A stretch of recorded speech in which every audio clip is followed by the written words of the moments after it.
OpenAI just published a fascinating article about their new open source agent orchestrator to help overcome the biggest bottlenecks they encountered when trying to scale autonomous coding agents. And there are some interesting insights here that could really help us all when we're building our own agentic systems. Back in February, OpenAI showed a relatively controversial experiment they were running internally to create software with 0 lines of manually written code. Instead of micromanaging their coding agents, the primary job of the engineer was now to create scaffolding around the coding agent to enable it to do work with less supervision. As these systems became increasingly efficient, humans could no longer keep up with coding agents, and all of a sudden, the humans were now the biggest bottleneck in the process. And that was the birth of OpenAI's open-sourced Symphony orchestration spec. So what exactly is Symphony?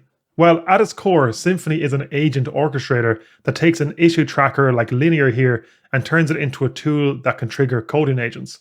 The concept here is pretty simple. For every ticket on this board, Symphony makes sure there's a coding agent running for it in its own isolated workspace, working continuously until the ticket is done. And OpenAI are essentially creating a state machine flow using Linear here. This can then potentially allow teams to work at a higher level of abstraction rather than just babysitting and supervising individual coding sessions. And in theory, less technical staff members can also get involved in the process. When you go to the GitHub repo, the first thing you'll notice is that this is mostly just a spec.md file, but they also have a prototype version you can use created in Elixir, which I'll talk about in a few minutes. OpenAI encourage you to point your favorite coding agent at the spec and then have it implement its own version in whatever language you want, and also get it to orchestrate against whatever coding agent you want, not just codecs, so you don't have to have a codec subscription to run this. Surprisingly enough, even the OpenAI article shows some posts on X where people are showing how they implemented this to orchestrate Claude Code sessions. So you have two options to run with here. If you want to use their reference Elixir implementation, you can clone the repo and then get your coding agent to help with the setup. Then you can connect that to a Linear account using your personal API key, and then that will continuously poll the tickets here. That then calls codecs in app server mode. And app server mode runs the codec CLI as a long-lived process, and then Symphony can then call that programmatically. There's certainly plenty of OpenAI marketing within this article, like they've stated that this has resulted in a 500% increase in landed pull requests on some teams. But countless devs have converged on similar types of systems to this, and OpenAI are certainly not the first dev team to build orchestration around coding agents. I think the most important lesson here is unpacking the architectural layers that make a system like this work, and how we can then make effective use of those systems in our own projects. And many of you watching this will already know that attempting to scale AI coding agents beyond a few concurrent chat sessions definitely comes with its own set of challenges.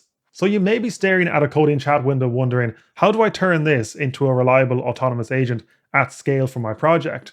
Or you may want to build advanced orchestration features into your AI-powered apps, but you're getting lost in the architecture. I'm going to share some great mental models and resources that I find really useful. Let's start by clearing up some ambiguity about the term agent harness, which at this point could mean many different things. As Philip Schmid put it, an agent harness is the infrastructure that wraps around an AI model. As you can see from his clearly AI-generated image here, the agent harness manages the vast majority of the work within our AI systems. And he compares the AI model to that of the CPU of a computer, in that it is very important, but it has a very specific function. An LLM is really only able to reason about its responses and then generate an output such as text. Everything beyond that, from the illusion of memory and chat history to managing subagents to actually managing the execution of tool calls, that's all actually managed within the harness code. So the definition of an agent harness is incredibly broad. And to make better sense of this, we're going to borrow some mental models from Birgitta Birkeler's great article on harness engineering,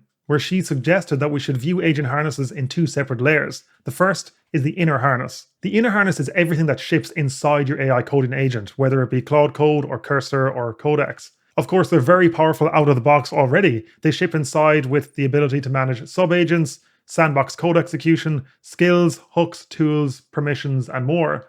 But as Birgitta writes in this article, to let coding agents work with less supervision, we need ways to increase our confidence in their result. But how exactly do we do that? As a starting point, we can try and give our coding agents better context of the overall code base. We can try and convince them to do a better job via better prompting. And we can also use meta prompting frameworks such as Superpowers or GSD version 1 or BMAD. And those things absolutely help, but they only go so far. And that's where the real engineering of the outer harness comes into play.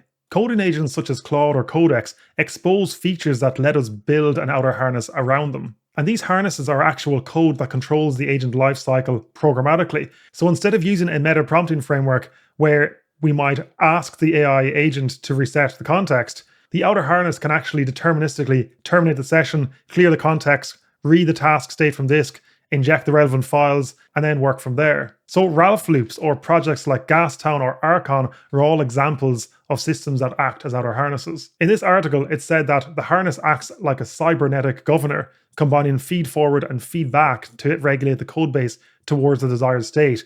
That feedback mechanism is one of the most important parts of this process. There's a very useful distinction between guides and sensors here, where the guides help steer the agent in the right direction. So these are anything that tries to make the agent's first attempt better. So your agent might read from an agents.md file, or you may provide skills and playbooks and examples that they can work from. But the AI agent is not always going to get things right, and even if so, not necessarily according to your own behaviors and rules. And that's where the very important feedback loop comes in, and these are referred to as sensors. So we might have deterministic computational based sensors such as linters and types and schemas. So for example, whenever your coding agent creates code, you can run those through deterministic checks without using AI at all, and then feed that back to the model. And one of the main arguments made within this article is that these computational type checks are heavily underused by AI builders. Of course, you can also have sensors powered by AI, known as inferential sensors, such as you can feed code generated by an LLM into another call to an LLM, ideally another model, where it can act as a judge, and then that can be fed back into the model. And humans then continuously steer and optimize the components of this outer harness. If we go back to our OpenAI article on harness engineering, they've run with this type of concept, where the agent is called in a Ralph Wiggum loop until all human reviewers are satisfied. Running an external Ralph Wiggum loop, not the one built into Claude Code directly by the way, is a very simple example of an outer harness. It can just keep spawning Claude sessions again and again and again through brute force iteration until a certain goal has been met. And other outer harnesses can just take this thin orchestrator concept as a starting point and bring it many steps further and potentially in many different directions. Archon is a great example of a tool that allows you to create your own outer harnesses, which can enforce your agents to act in a certain deterministic way. It already includes a lot of out-of-the-box workflows, and it even allows for parallel executions of tasks. We use this inner-outer harness distinction as a mental model not only for coding agents, but also for agentic systems we build. In our full-stack AI Builder series, Daniel walks through the creation of a contract review harness that adds deterministic aspects to the agentic workflow.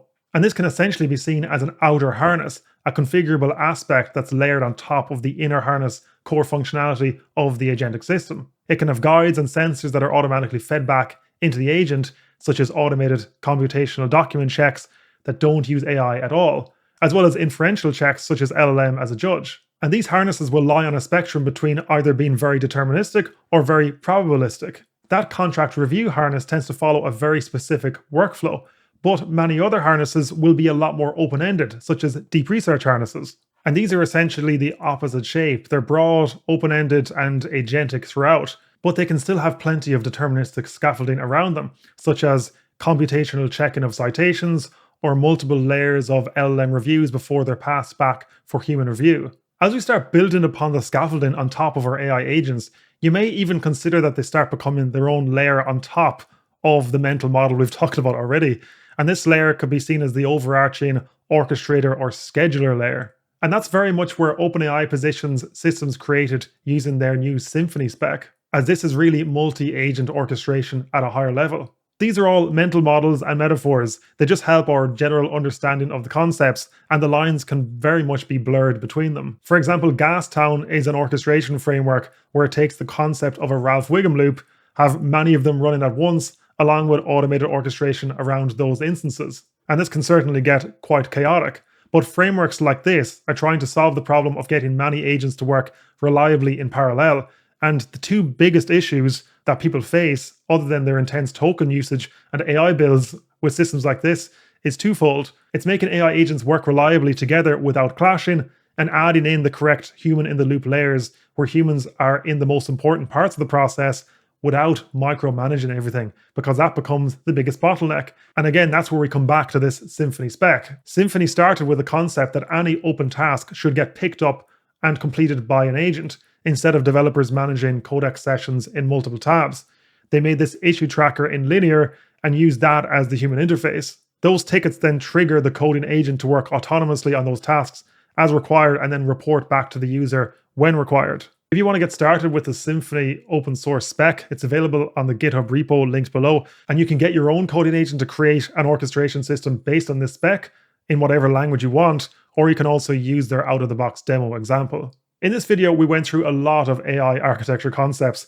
If you found that useful, you should definitely check out our AI Architects course linked below, which will help give you a deeper understanding of AI systems, technical foundations, harness engineering, agentic retrieval, and more. And if you like this video, you'll love the previous video on our channel where Daniel goes through a deep dive into the various agent frameworks and services you can use when building out AI systems.